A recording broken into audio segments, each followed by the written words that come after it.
Vamos a leer un versículo de la Escritura el día de hoy.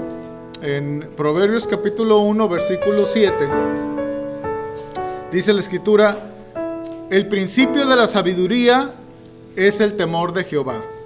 Los insensatos desprecian la sabiduría y la enseñanza. Bueno, hace unas semanas conocí a una señora ya grande. Estaba llevando a su nieta a que tomara unas clases en la escuela, y empecé a platicar con ella. Me preguntó que no me había visto ahí nunca, y le digo, no, tenemos yendo a esa escuela, aunque no es escuela en casa, pero los viernes se reúnen, y hay ciertas clases, y entonces estaba empezando a llevar a Marcos ahí, y me dice, ¿no te había visto? Y me digo, no, pues tenemos poco realmente. Y ella me contó que ella desde que sus hijos estaban chicos, ella pues los tenía en escuela en casa.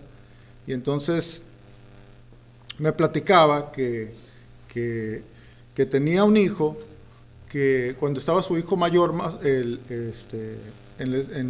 ya era un jovencito, le dio una orden y él le contestó, no lo voy a hacer. Y le dijo, ¿y qué vas a hacer al respecto, verdad? Y dijo ella, pues sí es cierto, ¿qué voy a hacer? No quería hacer lo que ella le había pedido de la escuela, y entonces dijo, ¿sabes qué? Tienes razón, dijo, no hagas lo que no quieres. Y entonces ella pensó y dijo, mi hijo no tiene temor de Dios. Así es que ella dejó las materias de la escuela, de enseñárselas, y dijo, nos vamos a dedicar, les dijo a todos sus hijos, porque eran varios, dijo, a estudiar la Biblia. Es todo lo que vamos a hacer. Y entonces, les digo, dejó las materias de la escuela. Ella en sus oraciones, ¿verdad?, le pedía a Dios que su hijo pudiera tener temor de él. Y bueno, cuando ella me platicaba esto, me recordaba una porción de la Escritura que habla sobre los reyes de Israel. Y en Deuteronomio capítulo 17, 14 y 15, hablando sobre los reyes de Israel, dice, cuando hayas entrado en la tierra que Jehová tu Dios te da, y tomes posesión de ella y la habites, y digas, pondré un rey sobre mí como todas las naciones que están en mis alrededores. Ciertamente pondrás por rey sobre ti al que Jehová tu Dios escogiere. De entre tus hermanos pondrás rey sobre ti.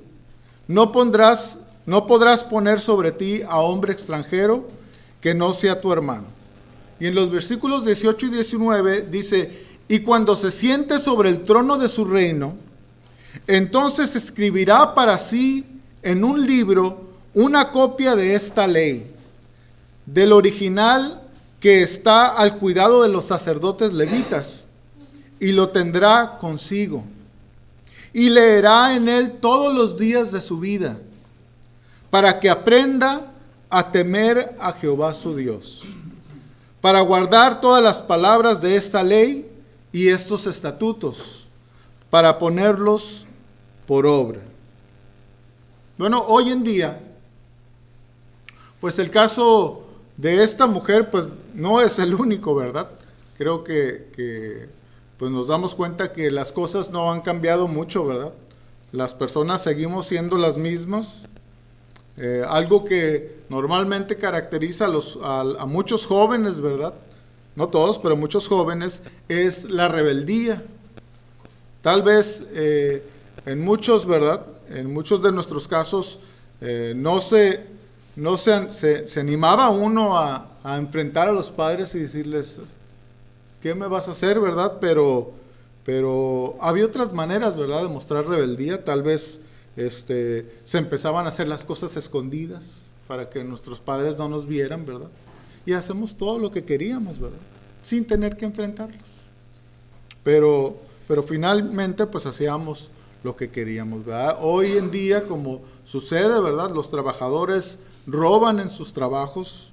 En las tiendas y los supermercados, los robos en Estados Unidos han aumentado y cada año se estima que se pierden 100 billones de dólares anuales, ¿verdad? En cuanto a los robos. O sea, hay muchos robos. Cada vez van aumentando. No solamente en esto, ¿verdad? También los adultos, los divorcios cada vez van en aumento. Aún entre los cristianos, ¿verdad? Cuando la Escritura nos dice, ¿verdad? Lo que Dios juntó, no lo separa el hombre, ¿verdad? Pero parece que nos ponemos delante de Dios, ¿verdad? Le decimos, ¿y qué vas a hacer, verdad? O sea, ¿qué? Si lo quiero hacer, ¿verdad? Porque lo que Él nos dice, pues lo tomamos y lo hacemos a un lado, ¿verdad? Entonces el día de hoy yo quisiera contestar esta pregunta, ¿verdad? ¿Qué es el temor de Jehová? Y bueno, la Escritura lo define, la Escritura habla mucho sobre el temor de Jehová. O sea, hay muchas partes en la Escritura, ¿verdad?, que se habla sobre el temor de Jehová. Pero quisiera primeramente hacer mención de la palabra temor, ¿verdad? Nada más de irnos a la sola palabra temor, porque el temor por sí solo es una emoción, ¿verdad? Las emociones son sentimientos breves e intensos, ¿verdad?, que surgen en respuesta a eventos, objetos o individuos. Cuando experimentamos una emoción, ya sea miedo, sorpresa, aversión, ira, alegría, tristeza, nos tendemos a alterar físicamente, ¿verdad? Si estamos muy contentos, pues no podemos dejar de sonreír y demostrar que hay felicidad. O sea, es algo que altera, ¿verdad?, nuestro propio físico. Pero esta frase, el temor de Jehová, no es una mera emoción. Porque las emociones, decíamos, son breves, pero como vemos en Proverbios capítulo 23, versículo 17, fíjense que lo que dice aquí dice, no tenga tu corazón envidia de los pecadores, antes persevera en el temor de Jehová todo el tiempo. O sea que podemos decir, o podemos tomar este versículo como una base para decir que el temor de Jehová, pues, no es una mera emoción, ¿verdad?, sino que es más una actitud, ¿verdad? Y conlleva una actitud, porque no es algo que es en el momento y ya desaparece, sino que es algo que permanece, que debe de estar ahí todo el tiempo. Y bueno, en cuanto a las actitudes, yo encontraba que las actitudes constan de un elemento emotivo, ¿verdad? Hay actitudes positivas, actitudes negativas. Puede haber pues una actitud neutral sobre algo, ¿verdad?, especialmente cuando no lo conocemos. También las actitudes constan de un elemento cognitivo, o sea, ideas que se tienen, que se van formando, creencias que aprendemos y que nos ayudan, ¿verdad?, o nos guían a tener ciertas actitudes. Y también las actitudes constan de un elemento de conducta, ¿verdad? O sea, nos hacen actuar de determinada manera. Entonces, el temor de Jehová no es solamente un sentimiento, sino que va más allá, ¿verdad?, de una emoción. O sea, implica nuestra conducta y también, pues, implica un sentido cognitivo, ¿verdad? Algo en lo que creemos, algo en lo que está nuestra inteligencia, ¿verdad? Y bueno, ¿qué es el temor de Jehová? En primer lugar, ahí mismo nos enseña en el versículo 7, ¿verdad?, de Proverbios capítulo 1, dice, ¿qué es el temor de Jehová? El principio de la sabiduría. O sea, el principio de la sabiduría. Bueno, si quieres encontrarle sentido a la vida, entender de lo que se trata la vida, cómo funcionan las cosas, si deseas alcanzar inteligencia y sabiduría, Entonces, tienes que tener temor de Dios. O sea, es la llave o la clave, ¿verdad?, para alcanzar la sabiduría. Y este pensamiento se complementa con el que nos enseña en Proverbios capítulo 9, versículo 10. Hablando del temor de Dios, dice, el temor de Jehová es el principio de la sabiduría, dice, y el conocimiento del Altísimo es la inteligencia. O sea, esta frase es una frase paralela, ¿verdad? O son dos frases escritas de diferente manera, pero que dicen las mismas cosas. Entonces el temor de Jehová, dice, es el principio de la sabiduría. Lo que nos dice el otro versículo, pero añade algo más, ¿verdad?, para nuestro conocimiento. Dice, y el conocimiento del Santísimo es la inteligencia. O sea, para obtener la sabiduría de Dios, primero debemos tener temor de Dios, ¿verdad? Tener temor de Dios viene o es tener un conocimiento del Altísimo. Un conocimiento verdadero, ¿verdad?, de Dios. Y entonces, pues eso es lo que nosotros vamos lo que nos va a llevar a tener sabiduría, ¿verdad? La actitud que nosotros nos hagamos y actuemos en cuanto a las cosas de Dios, ¿verdad? En cuanto a Dios mismo. Entonces, tener este conocimiento del Altísimo, como nos dice aquí, pues es tener conciencia de la presencia de Dios en tu vida, ¿verdad? Sobre todo. Una conciencia de que Él está ahí siempre. Y entre mejor tú lo conozcas, más cerca estarás de Él. Y te será más fácil tener temor de Jehová. Y bueno, ¿cómo podemos nosotros, ¿verdad?, poder decir, cómo podemos pensar de esta manera, ¿verdad? ¿Cómo podemos actuar de la manera en la que vendría la sabiduría a nuestra vida, ¿verdad? ¿Cómo podemos nosotros tener esta conducta que nos lleve a hacer las cosas que pues vendrán en una bendición para nuestra vida? Y bueno,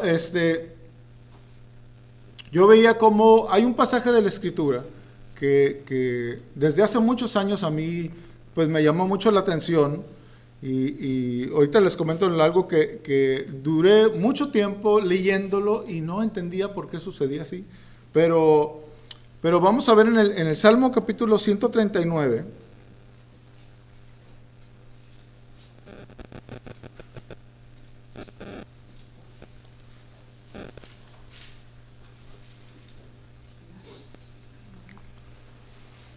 Cómo este conocimiento del Altísimo pues es muy importante, ¿verdad? Para que sea para que nosotros pues tengamos sabiduría.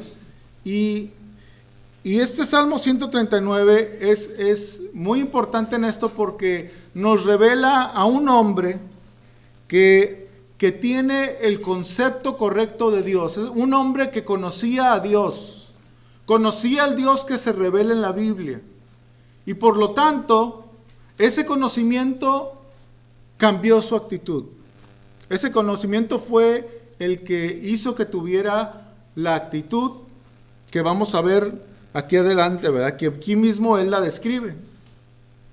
Empieza diciendo, dice, oh Jehová, tú me has examinado y conocido. Tú has conocido mi sentarme y mi levantarme. Has entendido desde lejos mis pensamientos. Has escudriñado mi andar y mi reposo. Y todos mis caminos te son conocidos. Pues aún no está la palabra en mi lengua. Y he aquí, oh Jehová, tú la sabes toda. Detrás y delante me rodeaste. Y sobre mí pusiste tu mano. Tal conocimiento es demasiado maravilloso para mí. Alto es. No lo puedo comprender. ¿A dónde me iré de tu espíritu? Y bueno, vemos que tener el conocimiento correcto de Dios produjo en este hombre el quedar maravillado. O sea, Dios está en todas partes. Dios ve todo lo que hago. No me puedo esconder de Dios. Está la palabra antes de que esté en mi lengua y Dios ya la sabe toda.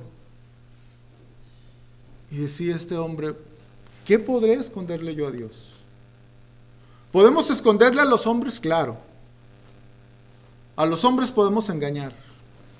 Pero a Dios nadie puede engañar. Dios no puede ser burlado. Pero a veces se puede actuar así, ¿verdad? Como si Dios solamente supiera lo que queremos que sepa, ¿verdad? Pero para Dios somos un libro abierto que puede saber, que sabe todas las cosas que hay en nuestro corazón, que sabe las intenciones, ¿verdad?, que hay en Él. Y entonces el salmista se maravilla, ¿verdad?, de Dios. Y él lo reconoce, ¿verdad?, como tal. Y entonces, pues dice, ¿qué puedo hacer yo para esconderme de Dios, verdad? No hay nada que pueda hacer. O sea, su actitud era una actitud de maravillarse, ¿verdad? Producía eso, el quedar maravillado. Y dice, ¿y a dónde huiré de tu presencia? Si subiera a los cielos, allí estás tú. Y si en el Seol hiciere mi estrado, he aquí, allí tú estás. Y si tomare las alas del alba y habitar en el extremo del mar, aún allí me guiará tu mano y me asirá tu diestra. Si dijere, ciertamente las tinieblas me encubrirán, aún la noche resplandecerá alrededor de mí. Aún las tinieblas no encubren de ti. Y la noche resplandece como el día. Lo mismo te son las tinieblas que la luz, porque tú formaste mis entrañas. Tú me hiciste en el vientre de mi madre. Te alabaré porque formidables, maravillosas son tus obras. Estoy maravillado, dice, y mi alma lo sabe muy bien. O sea, tener el concepto correcto de Dios produjo en este hombre alabanza. Estoy maravillado, dice, te alabaré porque formidables, maravillosas son tus obras. O sea, él reconocía que Dios había hecho todas las cosas, que Dios lo había hecho a él, que Dios tenía sobre él derechos de creador. Y entonces veía lo que existe en el mundo, ¿verdad? Veía la creación y entonces esto pues producía alabanza por parte de él. Y esto es tener el temor de Jehová, ¿verdad? Tener una actitud de alabar a Dios, de engrandecerlo, porque Él se lo merece, por saber quién es Él, porque solo decir la verdad de quién es, ¿verdad? Solamente es reconocer quién es Dios.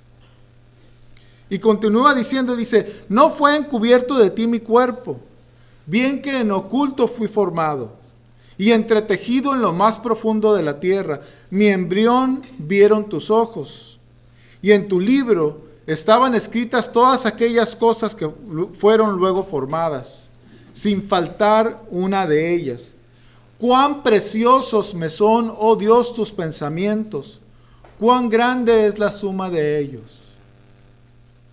O sea, el concepto correcto de Dios produjo en este hombre, ¿verdad?, el engrandecer, ¿verdad?, la palabra de Dios. Cuán preciosos me son, oh Dios, tus pensamientos. O sea, había una actitud, ¿verdad?, en él de engrandecer a Dios, de poder ver Dios, a Dios mismo, el creador de todas las cosas, el creador de él, y entonces ver que su palabra se cumple, ver que su palabra es fiel, ver que su palabra es verdadera, y entonces por eso la engrandece, ¿verdad? Y le da el valor que la palabra de Dios debe de tener. Continúa diciendo, dice, si los enumero, se multiplicarán más que la arena. Despierto y aún estoy contigo. Dice, de cierto, oh Dios, harás morir al impío. Apartaos pues de mí, hombres sanguinarios, porque blasfemias dicen ellos contra ti. Tus enemigos toman en vano tu nombre. No odio, oh Jehová, a los que te aborrecen, y me enardezco contra tus enemigos. Los aborrezco por completo, los tengo por enemigos. O sea, tener el concepto correcto de Dios, pues produce una afinidad con Dios, ¿verdad? Una afinidad en cuanto a la manera de pensar de Dios, ¿verdad? Que lo que dice Dios que es malo, entonces nosotros también decimos que es malo, ¿verdad? Lo que Dios considera incorrecto, nosotros también decir, ¿verdad? Esto es incorrecto, o sea, hay una afinidad. Y esto es el temor de Jehová, ¿verdad? No es otra cosa más que el temor de Jehová en la vida de un hombre, ¿verdad? Y finalmente concluye diciendo, este pasaje dice, examíname, oh Dios, y conoce mi corazón. Pruébame y conoce mis pensamientos. Y ve si hay en mí camino de perversidad y guíame en el camino eterno. Les decía que este pasaje me había llamado siempre la atención porque cuando lo leía decía, a ver, me desubicaba esto último porque decía, si él entiende ahora que no podemos esconderle nada a Dios, que Dios todo lo ve, ¿verdad? No hay, los pensamientos lo sabe. Antes de que hablemos algo, ella sabe lo que vamos a decir. Decía, ¿por qué le dice a Dios esto? O sea, ¿por qué le invita a Dios a examinarlo? Decía, no, es que no me cabía en mi mente, ¿verdad? Decía, no me checo, o sea, ¿quién va a hacer esto, verdad? Se acaba de decir que Dios no necesita permiso, ¿verdad? Pero esta actitud es lo que importa, ¿verdad? Él sabe que Dios no necesita permiso, pero la actitud de él era invitar a Dios para que le muestre a él, ¿verdad?, lo que hay en él y que está mal y que debe de quitarlo. Esta actitud, ¿verdad?, es el temor, tener el temor de Jehová, ¿verdad? Es el principio de la sabiduría. Porque si hacemos todas estas cosas, si tenemos un concepto correcto de Dios, todas las cosas se van a acomodar pues de manera natural, ¿verdad? Si tenemos el cimiento bien puesto, entonces cualquier cosa que construyamos se va a sostener. Vendrán las tormentas y podrá permanecer, ¿verdad? Será, y así el Señor Jesucristo dijo, ¿verdad? Hablando de las construcciones, ¿verdad? El sabio construyó sobre la roca, y vinieron ríos, y vinieron tormentas, ¿verdad? Golpearon contra aquella casa, y no cayó.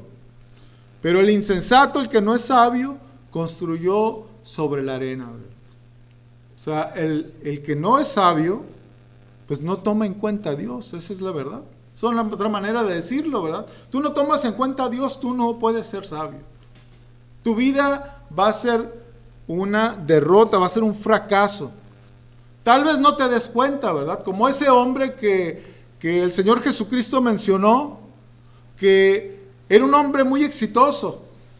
Un hombre que cuando se le presentó un problema, pues no era un problema que nosotros tal vez dijéramos, ay, qué mal problema de tener, ¿verdad? Porque tenía tanto que no le cabían las cosas en su granero.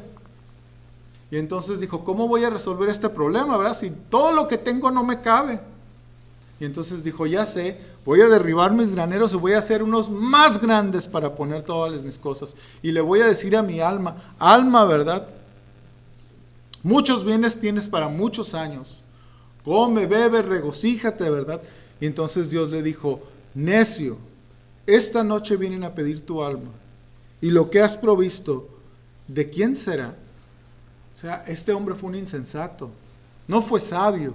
Aparentemente en el mundo podemos decir que fue sabio, ¿verdad? Pero si no tomó en cuenta a Dios, entonces no existe tal sabiduría. Entonces, el principio de la sabiduría es el temor de Jehová. El conocimiento del Santísimo, ¿verdad? Como dice aquí. Es decidir que Dios es lo más importante es lo más importante que cualquier otra cosa o que cualquier otra persona. Porque el hombre no tiende a tomar en cuenta a Dios, ¿verdad? El hombre se acuerda de Dios en los días festivos a veces, o cuando alguien muere, ¿verdad? Pero normalmente no se toma en cuenta a Dios. Pero el principio de la sabiduría, dice, es el temor de Jehová. En segundo lugar, ¿qué es el temor de Jehová? Bueno, el temor de Jehová es aborrecer el mal, ¿verdad? Como lo dice Proverbios capítulo 8, versículo 13. Dice, el temor de Jehová es aborrecer el mal, la soberbia y la arrogancia, el mal camino y la boca perversa, aborrezco.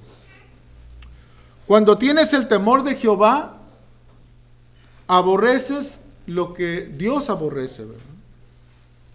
Aborreces el pecado. ¿Qué es el temor de Jehová? Pues aborrecer el pecado. ¿Qué es lo que vemos cada vez más en la cultura de hoy en día, verdad? Una gran tolerancia a lo que es pecaminoso. Cada vez más se tolera el pecado. Hoy en día existen nuevas redefiniciones del pecado, ¿verdad? Las cosas que Dios dice en su palabra que están mal, la gente ahora dice que están bien, que no tienen nada de malo, que debemos ser tolerantes. Pero escucha bien, si tienes el temor de Jehová, lo que el temor de Jehová es aborrecer el pecado. No a los pecadores, ¿verdad? Porque todos nosotros somos pecadores, o fuimos pecadores que Dios rescató, ¿verdad? De las garras del pecado y de la muerte. Pero la Escritura nos enseña, ¿verdad? Dice, amad a vuestros enemigos. Debemos amar a los hombres de este mundo, pero debemos aborrecer las cosas que hacen los hombres de este mundo, ¿verdad? Aborrecer el mal, el pecado. Porque si tú no aborreces el pecado, la Biblia misma dice que no tienes el temor de Jehová. Un creyente que se ha apartado del temor de Jehová vive de una manera muy peligrosa, ¿verdad? Vive en constante peligro. Todo aquel que ama a Dios se entrega a Dios, se somete a Él, aborrece al mal y al pecado, porque sabe lo que el pecado hace en la vida de los hombres, la destrucción y los daños que produce. Y aborrecemos esto, ¿verdad? Pero debemos amar a los hombres. Dice en Proverbios capítulo 16, versículo 6, dice, con misericordia y verdad se corrige el pecado, y con el temor de Jehová los hombres se apartan del mal. Y bueno, esto es verdad. Había un tiempo en mi vida que cometía pecados con mucha facilidad.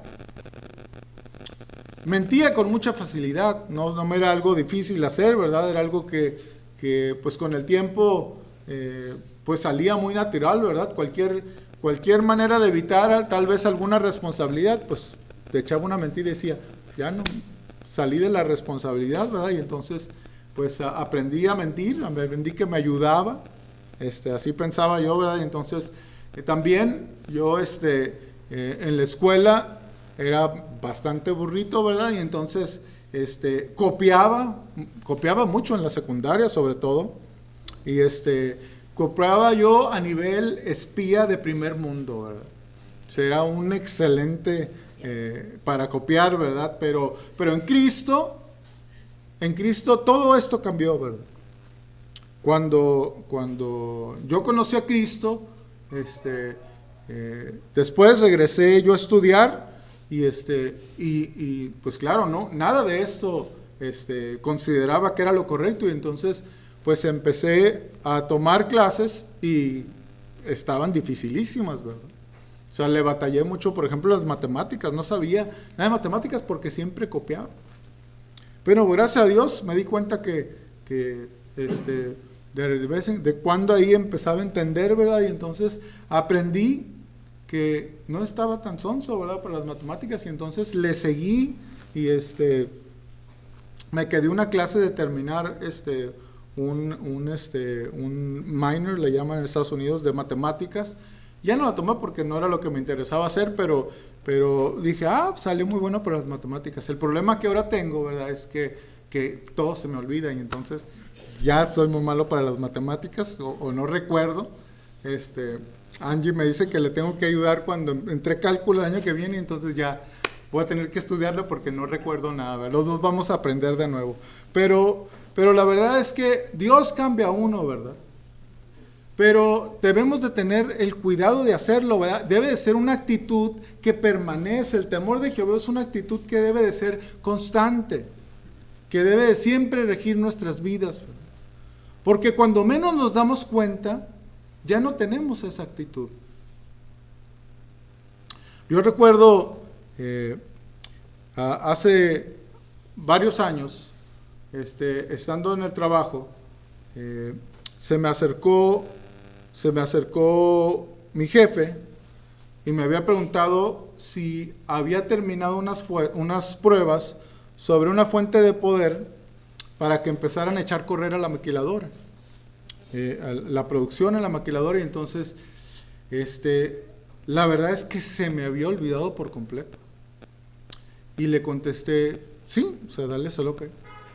Y entonces me regresé y me sentí avergonzado y dije, le eché una mentira, o sea, no las terminé. Entonces empecé a conectar el equipo, empecé a hacer todo, empecé a hacer las pruebas y dije, no, pues le tengo que decir. Entonces fui a su oficina, entonces le digo, ¿tienes un momento? Sí. Y le digo, ¿sabes qué? Te eché una mentira. Me preguntaste si había hecho las pruebas y no las había hecho. Y dije, se va a molestar, pues yo había pensado, pero la verdad es que más que molesto se quedó impactado y dijo, ok, me dijo, y le digo, te las tengo hoy en la noche. Y me dijo, ok, está bien. Pero lo vi que pues tuvo un impacto de que pues no creo que le fuera normal, ¿verdad?, que a la gente le echara una mentira y le fuera a decir la verdad. No, gracias a Dios, porque creo que su actitud de él, de ahí yo vi que mejoró. O sea, creo que cuando le decía una cosa, pues sabía que lo que le iba a decir era la verdad. Y bueno, el pecado no debe ser tolerado, ¿verdad? Las malas obras, las mentiras, las malas palabras, el robo, el fraude, no se debe de solapar. Especialmente en nuestra área de influencia. Por ejemplo, con nuestros hijos. Debemos de usar la disciplina como una herramienta para corregirlos cuando hacen mal, ¿verdad? Dice en Eclesiastés capítulo 8, versículo 11, dice, por cuanto no se ejecuta luego sentencia sobre la mala obra, el corazón de los hijos de los hombres está en ellos dispuestos para hacer el mal. Si solapamos lo malo que hacen nuestros hijos, les estaremos enseñando con el ejemplo, ¿verdad?, que tener temor de Jehová no es algo importante, no es algo que valga la pena, ¿verdad? Y entonces estaremos causando un gran tropiezo en ellos. Y en tercer y en último lugar, ¿qué es el temor de Jehová? Bueno, el temor de Jehová, según Proverbios capítulo 14, 27, es manantial de vida. Dice, el temor de Jehová es manantial de vida para apartarse de los lazos de la muerte. Bueno, normalmente cuando pensamos en manantial, ¿verdad?, pensamos en el agua, Y el manantial es el lugar o la fuente donde emana, ¿verdad?, el agua de manera natural. Así vemos los manantiales, ¿verdad? Pero aquí, claro, no se está hablando de agua, se está hablando de la vida. No es un lugar, ¿verdad?, la fuente de donde se origina la vida, sino que es una actitud donde se origina, ¿verdad?, todas las cosas que son buenas para nosotros. Una actitud que la Escritura llama, ¿verdad?, el temor de Jehová. Permanecer en ella es permanecer en la vida. Permanecer en el temor de Jehová es estar permaneciendo en la vida, ¿verdad? Tener el temor de Jehová es la fuente, ¿verdad?, la clave de la vida. Estar en el temor de Jehová es estar en un manantial, ¿verdad?, de la vida misma. Porque es un manantial de vida en las cosas temporales, ¿verdad? Podemos decir que es un manantial de vida en las cosas, en el aspecto temporal. Dice en Proverbios capítulo 22, versículo 4, dice: riquezas, honra y vida son la remuneración de la humildad y del temor de Jehová. Riquezas, honra y vida son la remuneración de la humildad y del temor de Jehová. Cuando andamos en el temor de Jehová, Dios nos da todas estas cosas, ¿verdad?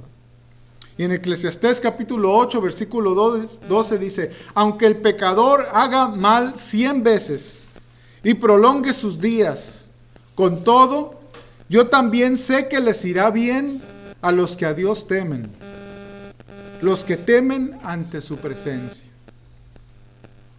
Y el Salmo 28, versículos 1 al 4 dice: bienaventurado todo aquel que teme a Jehová, que ande en sus caminos.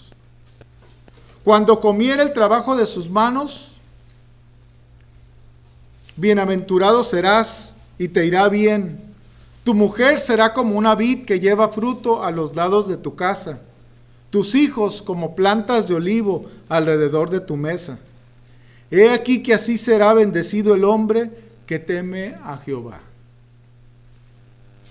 En Eclesiastés capítulo 5, versículo 19 dice: asimismo, a todo hombre a quien Dios da riquezas y bienes, y le da también facultad para que coma de ellas, y tome su parte, y goce de su trabajo, esto es don de Dios. ¿Cuántas personas tienen bienes y riquezas, pero no tienen la facultad, ¿verdad?, para disfrutar de ellas? Pero Dios da a quien Él quiere, ¿verdad? Y el Salmo capítulo 25, versículo 12 dice: ¿quién es el hombre que teme a Jehová? Él le enseñará el camino que ha de escoger. ¿Quién es el hombre que teme a Jehová? Él le enseñará el camino que ha de escoger. Si Dios todo lo sabe, si Dios todo lo conoce, si Dios tiene poder sobre todas las cosas, ¿verdad?, qué mejor consejero, ¿verdad?, que Dios mismo. Podemos por eso también decir, ¿verdad?, que es manantial de vida espiritual, ¿verdad? No solamente en las cosas de esta vida, que son temporales, pero también en lo espiritual. Porque nosotros somos seres que sociales, ¿verdad?, que buscamos relaciones unos con otros. Estaba viendo hace un par de días, unos días, los juegos de básquetbol aquí en Estados Unidos, que compiten 64 equipos, ¿verdad? Y total, al equipo que yo le voy, pasó más allá de lo que ha pasado en toda su historia, ¿verdad? Y entonces, claro, pues estaba muy contento, pero estaba viendo las caras de los muchachos, porque son jóvenes de la universidad, y entonces, pues, es contrastante, ¿verdad? Porque nadie celebra solas. Se abrazaban, se daban ahí high fives, ¿verdad? O sea, había una euforia. Y los que pierden, les toman la cámara y están solos. Se aíslan. Pero el que está contento, o sea, está disfrutando, ¿verdad? Aún los que están solos, ¿verdad? A veces alguien se les acerca, ¿verdad? Y dice, no, o sea, vente, o sea, no te desanimes, ¿verdad? Ya habrá otro año, ¿verdad? Y entonces, así sucede porque somos, pues, seres sociales, ¿verdad? Somos que necesitamos a nuestras familias.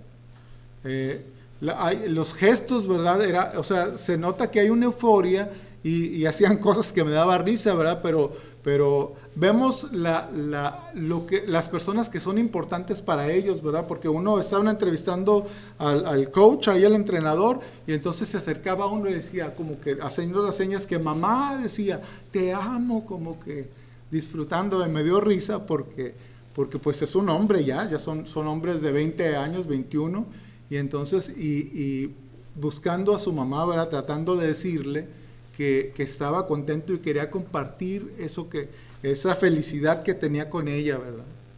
Bueno, Dios también, ¿verdad? Desea tener esa relación con nosotros. Dios es un Dios que le gusta relacionarse con nosotros. Que cuando estamos abajo, cuando estamos con dificultades, Él quiere acercarse, ¿verdad? Y apoyarnos y levantarnos, ¿verdad? Y animarnos. Y cuando estamos contentos, pues Él quiere participar de eso, ¿verdad? Como esa mujer, ¿verdad? Decía yo como esa mujer o ese joven que le mandaba a su mamá felicitar o decirle lo contento que estaba y que la amaba, pues nosotros, ¿verdad? Deberíamos tener esa actitud primeramente para con Dios, ¿verdad? Que Dios sea lo más importante. Y si es algo que le podemos dar gracias a Dios, si es algo que podemos presentarle delante de Dios y estar agradecidos, entonces es algo que a Él le agrada. O sea, nos va a tomar algo, nos va a hacer pensar en eso, ¿verdad? Una parte muy importante de nuestra relación con Dios, ¿verdad? Es nuestra relación con Dios. Eso es el temor, tener el temor de Jehová. Los incrédulos, aquellos que no tienen una relación con Dios, no tienen temor de Dios. O sea, no les interesa. Al incrédulo no le interesa saber de Dios. No lo toma en cuenta, ¿verdad? No está en sus pensamientos constantemente. Pero el término mismo, ¿verdad? De temor de Jehová, pues es una afirmación de que quién es creyente y quién no, ¿verdad? La persona que es creyente, pues tiene un temor de Jehová, ¿verdad? Y el que no es creyente no le interesa, ¿verdad? No lo caracteriza tener temor de Dios. Es manantial de vida, ¿verdad? También en el aspecto de la vida eterna. O sea, la vida que viene por parte de Dios, ¿verdad? Que viene por tener temor de Dios, pues abarca todos los aspectos de nuestra vida. El temor de Jehová es vida, no porque sea a través de las buenas obras, ¿verdad? Que por nosotros pudiéramos hacer. O sea, no podríamos llegar a pensar eso, porque vivir tratando de obtener buenas obras o la vida eterna por medio de las buenas obras, pues no podría ser considerado en ninguna manera manantial de vida, ¿verdad? Todo lo contrario, sería vivir en constante temor. Dice en Hebreos capítulo 12, versículo 29, dice, porque nuestro Dios es fuego consumidor. O sea, Dios demanda perfección. Cuando conocemos a Dios nos damos cuenta que Él demanda la perfección y nosotros somos imperfectos. Es tan claro lo que dice la Escritura, ¿verdad? Que cuando lo entendemos nos damos cuenta que es inútil pensar que podremos ganarnos la vida eterna cumpliendo los mandamientos. Es imposible. Por eso la Escritura lo enseña, ¿verdad? Nos enseña en Juan capítulo 16, versículo 8, Dice, y cuando venga, hablando del Espíritu Santo, dice, convencerá al mundo de pecado, de justicia y de juicio. Y cuando tenemos conciencia de la santidad de Dios, de la justicia de Dios, de nuestro pecado, ahí es cuando experimentamos por primera vez el temor de Jehová. Aprovechamos el momento, ¿verdad? Un momento en el cual nos vemos como Dios nos ve. Y en el momento que una persona que se ve como Dios la ve, no puede quedar así. Porque no tiene paz. Porque hay una gran inquietud en su vida. Porque se da cuenta que está condenado en el infierno. Y entonces tiene que hacer algo, ¿verdad? Cuando el Espíritu Santo trabaja en el hombre y lo convence de estas tres cosas, ¿verdad? De pecado, de justicia y de juicio, entonces hay una gran tempestad en el corazón, ¿verdad? O sea, hay un gran problema. Hay una condición de que hay un problema gigante en mi vida, ¿verdad? No hay otra cosa tan importante como esto, ¿verdad? Mi relación con Dios. No la tengo. Por eso el mismo Señor Jesucristo nos enseña, ¿verdad? En Mateo capítulo 5, versículos 25 al 27, nos enseña cómo debemos aprovechar el momento, ¿verdad? Para arreglar los problemas, ¿verdad? Cuando nos damos cuenta de la severidad y de la oportunidad de arreglarlos. Dice que el Señor Jesucristo en Mateo 5, 27 al 27 dice, porque ponte de acuerdo con tu adversario pronto, entre tanto que estás con él en el camino. No sea que el adversario te entregue al juez y el juez al alguacil y seas echado en la cárcel. De cierto te digo que no saldrás de allí hasta que pagues el último cuadrante. Dice, ponte de acuerdo con tu adversario, dice, mientras estás en el camino. O sea, mientras tienes vida, mientras el hombre tiene vida, debe de ponerse de acuerdo con Dios. Mientras estás con Él en el camino, ¿verdad? Mientras estás vivo en este mundo. Porque una vez que mueras, una vez que el hombre muere, será muy tarde para arreglar cuentas con Dios. La Escritura nos dice, ¿verdad? Y de la manera que está establecida para los hombres, que mueran una sola vez y después de esto el juicio, como dice en Hebreos capítulo 9, versículo 27, ¿verdad? Ya no habrá tiempo. Va a ser como llegar a donde está el alguacil y seas entregado, ¿verdad? Y venga un juicio. No habrá momento, ¿verdad? Pero cuando el Espíritu Santo produce esto en nosotros, cuando viene un verdadero temor por nuestra condición espiritual delante de Dios, ese temor nos lleva a tratar de arreglar las cosas con Dios, ¿verdad? A ir a Él no en nuestras propias posibilidades, ¿verdad? No en lo que nosotros podremos hacer, sino en lo que nos está enseñando la Escritura, ¿verdad? Que es el sacrificio de Cristo, ¿verdad? Que es suficiente para que todos mis pecados sean borrados. Entonces, cuando vamos a Él y arreglamos cuentas con Dios, arreglamos cuentas con nuestro adversario, porque la Biblia nos revela a Dios como nuestro adversario. Cuando lo hacemos, entonces desaparece todo, ¿verdad? Desaparece la culpa, viene la paz y empezamos, ¿verdad?, a vivir el temor de Jehová en nuestra vida, que nos debe de seguir por toda la vida, ¿verdad? Por siempre.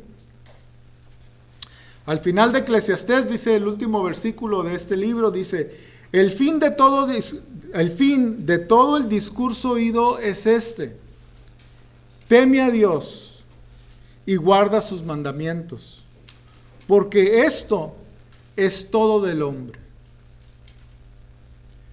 Teme a Dios, ¿verdad? Tener temor de Dios. O sea, nuestra actitud para con Dios debe de ser la correcta.